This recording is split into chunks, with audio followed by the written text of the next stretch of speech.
Okay, so ngayong araw po ay may gagawin po kaming tatlong magkakapatid kasi si mama po pala ay nagpapagawa ng bahay din sa amin. Ngayon, hindi namin pinaalam kay mama na kukunin na namin yung pinto para hindi na ulit magpadala. So ngayon, kami nasasagot tatlo no. Kaya dito, luto mo. Ito pa lang, mahal no. Kaya na piniling na nila, minimake sure natin yung pintuan eh maayos.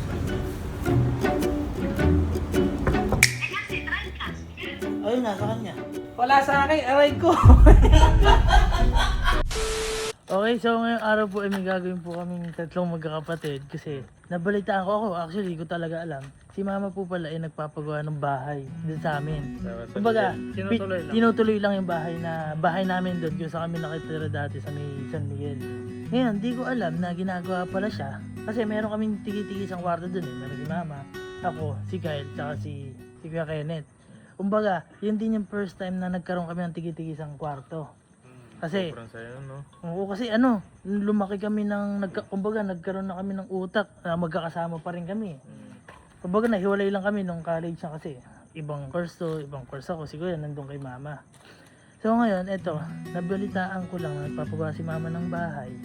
Ngayon, si mama po, nagpabili kay Kyle ng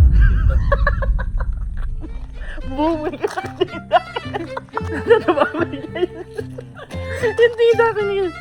Basta gano'n. Ngayon po, si mama po ay nagpapahanap po pala ng ang hirap.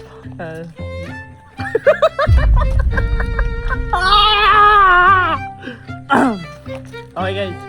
So ayun po. Ang bobo ni Kel, ba't binidura? Guys, wala pa kasi kami tulog eh. So ngayon po, si mama po.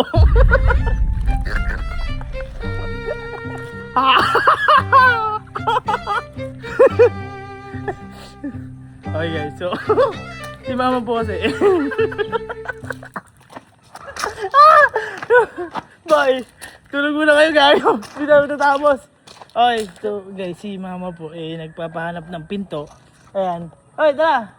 So si mama po nagpapahanap po ng pintuan kay Kyle. Ngayon po, nalaman ko lang din kay Kyle kasi sabi niya, papalagyan ba? Natawa kasi.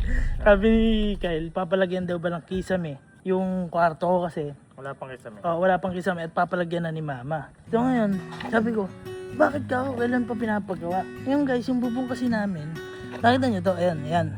Wala siyang ganyan. Ngayon pinapalagyan na ni... Pandrill. Yung pandrill. Ngayon Pandrill. Spandrill. Ayun. Ngayon pinalagyan na ni mama. Nagulat ako, meron na kaya nung umuwi kami doon, nung tumambay kami. Maganda. Meron na maganda. Ngayon sabi ko kay Kyle, si mama kasi, boy, magkano binili ni mama? 30. Pero magkano yung pinto? 50 plus. Ayan, 50 plus. Ngayon sabi ko kay Kyle, huwag na humingi kay mama ng kulang. Pero nag-down na siya kasi mahirap hanapin yung pinto. Kasi yung mga pinto namin doon. By order, yun. Kasi yung mga pinto namin sa bahay is puro kahoy, kaya nagpuro anay siya as in. So ang kukunin namin ngayon yung pinto, tapos yung 30k binayaran na ni Kyle. Ngayon hindi namin pinaalam kay mama na kukunin na namin yung pinto para hindi na ulit magpadala.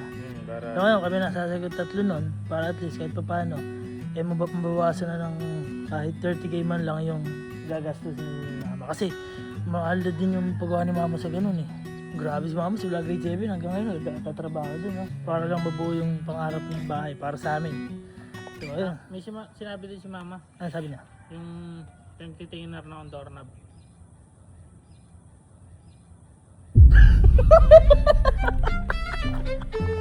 Bili na rin tayo mamaya. yung vlog na to, napaka walang kwenta. Kung ano sinasabi ni Kuya mo context. Doon nga sa pinto ilalagay. Jolly mo yung pito. Wala pa palang hawakan. Jolly mo. Okay guys, so mamaya kukunin namin. Bibili tayo ng doorknob. Pero ayun, pahinga muna kami siguro o pagka hindi na ito, kanay na namin. Lang, talagyan nila.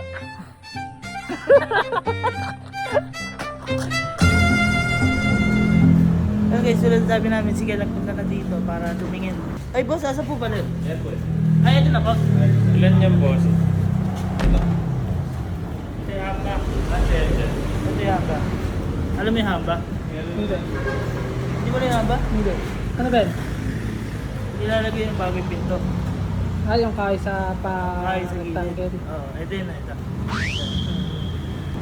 Ito total, ito mo. Ito pa lang, mahal na oh. Check nyo sir. Solid. Hindi pa. Ay, angas pa ro. Gagi, pang mayaman. Pang mayaman. Pero yung bahay kasi na yun, hindi lang ni mama. Kumbaga, hindi bigla ang gawa. Tsaka matagal na yun. Matagal naman yun. Kumbaga, paunti-unti lang talaga sa mabulos. Kaya mga guys, check mo na natin kasi para perfect. Pag nandun na, tatawagan natin si mama. Pag nandun na, tatawagan. Ano ba? Uy, gaging ganda. Pang ano yan? Pang front door. Ay, ba't di na yan? Hindi kasi sa amin, maraming anay sa amin. Kaya hindi na kami kakahoy, no? Basta na tawag sa plastic na to? Kasi cover. Ha? WBC. Doon nagbo-boxing yung... WBC pag maraming ginagawa. Busy! Si mama may trabaho ngayon, Monday, ano? Pumasok. Pero mamaya tatawagan natin pag wala natin ginagawa. Uy, ang galing ng damit ni guys. May design ang puti. Uy, na-sunroof yata yan. Dandrop kaya? Ah, dandruff. Dandrop yata si Nice. Tingnan mo yung kuko ni guys. Tingnan mo ito yung kuko niya. Diba? Kita mo, pantay man. Tingnan mo yung kuko ni Galo. Ayun o. Tingnan mo, gupitin yung kapila. Hindi, ano na, gabi na kasi yun. Pagkakat ko, inaantok nga ako. Piniling na nila, minimake sure na yung pintuan maayos. Pantay siya, pantay. 50,690. Release. Ngayon siya pala, may padala ulit ng 30 para dito. Ano sa nila po dito na? Padala na, okay guys. Tinira na ni Kyle. Hindi. Si pera. Sabi niya yung pera. Ha? Ano yun? Oh. Hindi, gawin natin. Sabihin na lang natin kay mama. Ibabayad na lang yung sa gagawa siguro. Oo. Tsaka kung may papagawa pa siya. Hindi, bibili nga ng doorknob. Ayun, bumili na ng doorknob at least. Tsaka susi. Pagka bumili ng doorknob, may kasama ng susi. Oo, saka battery. Parang boboy mga kapatid ko na. Saka na, wala pang tulog kasi. So guys, wala pa kaming tulog. Konti pa lang. 24 hours na tayo gising. Konti pa lang tulog eh. Dagdagan ko nga.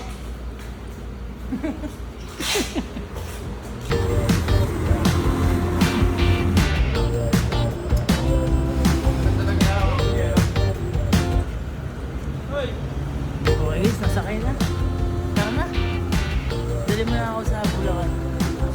Paliparin mo ako, sasakay ako ng aeroplano. Gawin mo lahat.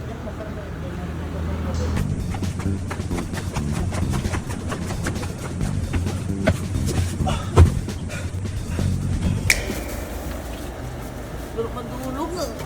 Parating agad dito sa bahay. Ay, dito nga pala magawa ang bahay namin. No? Ito yung sabi sa inyo guys. Ano siya? Basta makalan pa siya. Tapos ito yung sabi ko. Yung pintuan, tabi pintuan. Oo nga, inaanay. Yan. So, inaanay na siya kaya okay. Bumalik bago. Tapos yung bago niya is hindi siya kahoy. Para siyang plastic. Kasi may tawag sa kanya. So, baba na natin. Tapos pagbaba natin, tawagan natin si mama.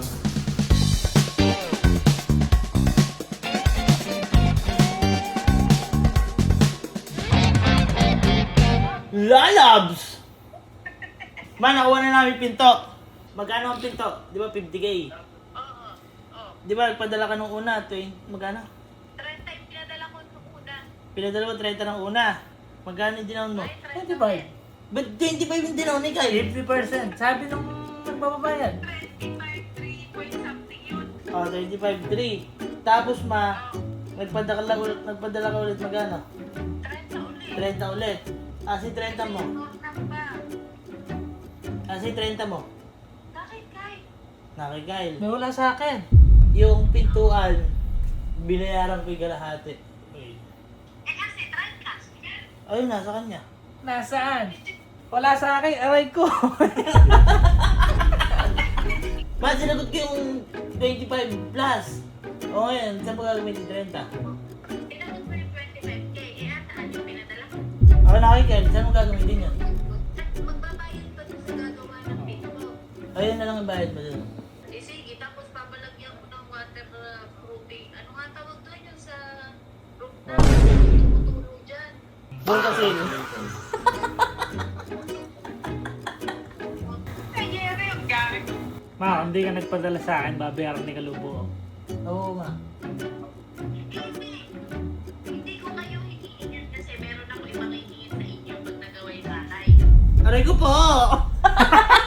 Aray ko po! Eh, kukunin ko na yung 30 kay Kyle. Ba't ka kulang yung bangs mo? Asa may banks mo pala? Eh, bawal na sa trabaho. Barbero. Sige naman, ingat dyan. Bye-bye, love you. Okay ma, bye-bye. Okay. Nagawa na natin paraan. Nakaambag tayo kay mama. Marami pala sa'yo papabili, no? Sa susunod, huwag na tayo magbigay kay mama yan. Tulog. Tropa ka, oh. Bumili ka ng bahay. Guys, tara! Pahinga tayo! Tara na! Naputulog tayo! Bojo! So guys, si mama po kasi eh.